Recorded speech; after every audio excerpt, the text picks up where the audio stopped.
Welcome back, everybody. Today I'm going to be making some pork bone broth for some canning recipes that I'll be doing here in a few days. I'm going to put the bones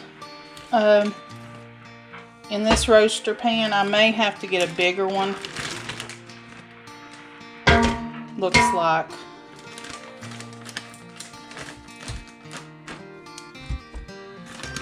These were gifted to us from Jason, the one that done the hog. And I put them in the freezer, thawed them out. Yeah, I needed a bigger pan. I'm going to use Doug's pan that he uses on the smoker. These are going to go in the oven at 400 for 1 hour. If you roast your bones before you make bone broth, it gives it a richer flavor. So let's get these in the oven. And I forgot, I'm going to add just a little bit of olive oil to help them roast up.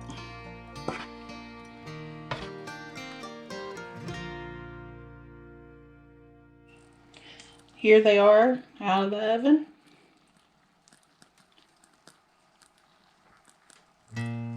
Now to make the broth.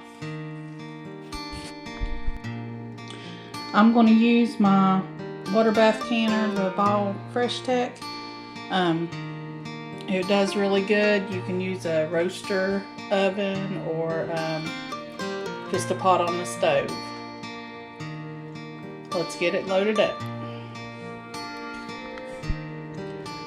Okay, I'm going to put the pork bones in the bottom of the pot. I'm going to make 2 rounds of this, so I'm only putting half of the bones in there.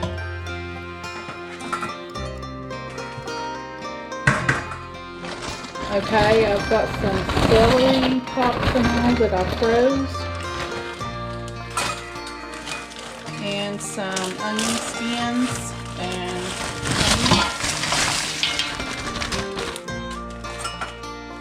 I save all my skins to the onions and celery tops. There's more onion.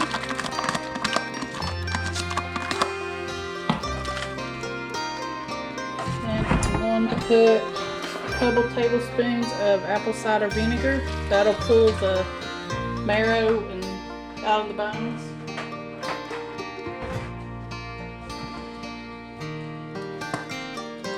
Some turmeric.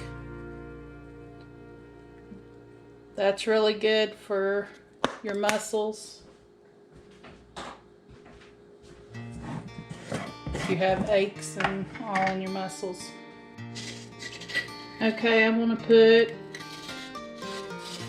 about a tablespoon or 2 of salt.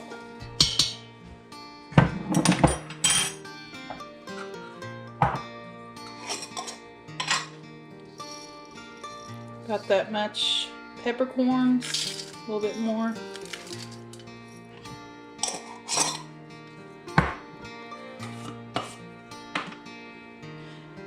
I don't have any garlic, so I'm going to just put some garlic powder. About a couple tablespoons.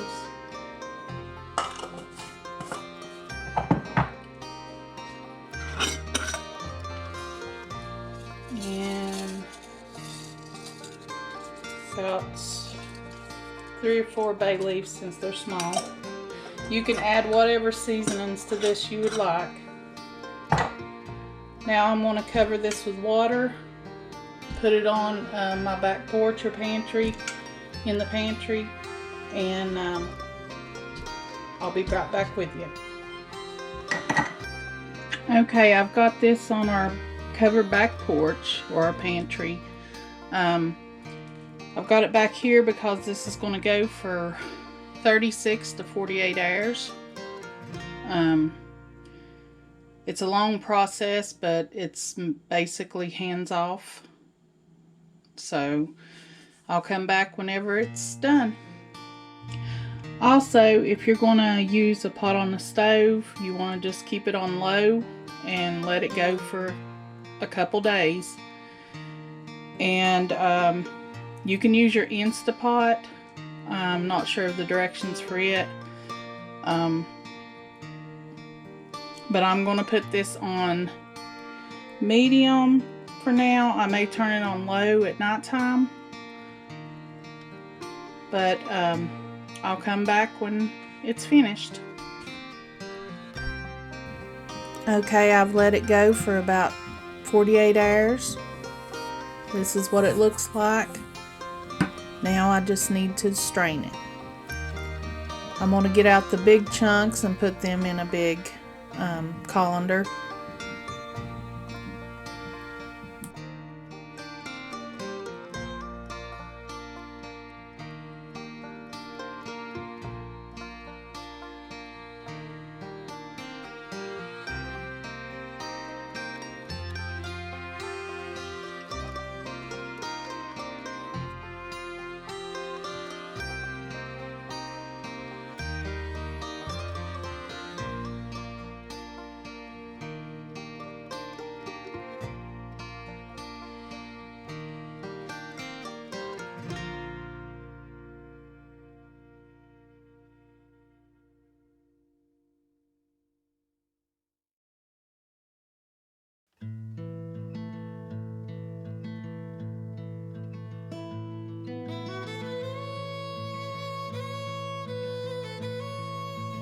I have a strainer lined with cheesecloth that I'm going to run the broth through.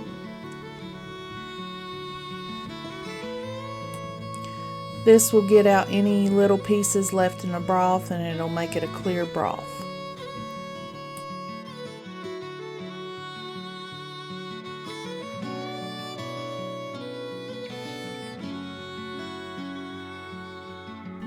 And this is what the broth looks like coming out. I have the broth in the plastic pitchers. Glass would probably be better, but I'm going to let this cool and then put it in the refrigerator, and I'll show you what I do next. Okay, I didn't film where I had skimmed the fat off the top. After you get the broth out of the refrigerator, there'll be like a little thin layer of fat at the top, and you just scrape that off. You can save that for gravies, anything like that. But now I'm canning it. This is mostly chicken broth.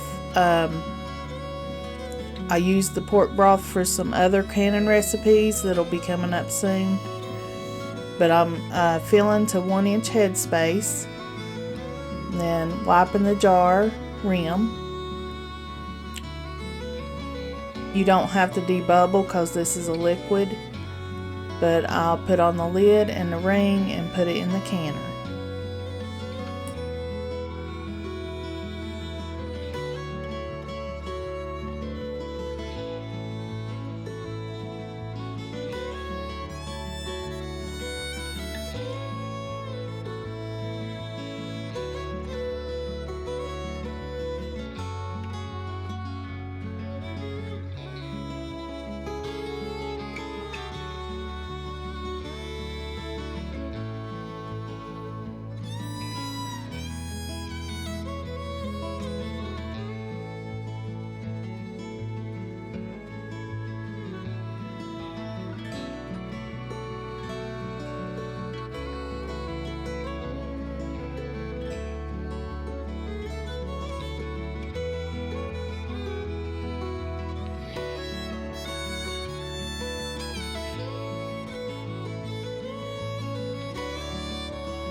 I'm putting vinegar in the canner to keep my jars clean. Those dark ones are the pork broth.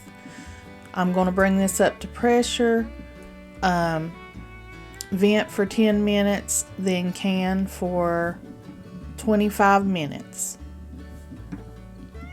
And there they are.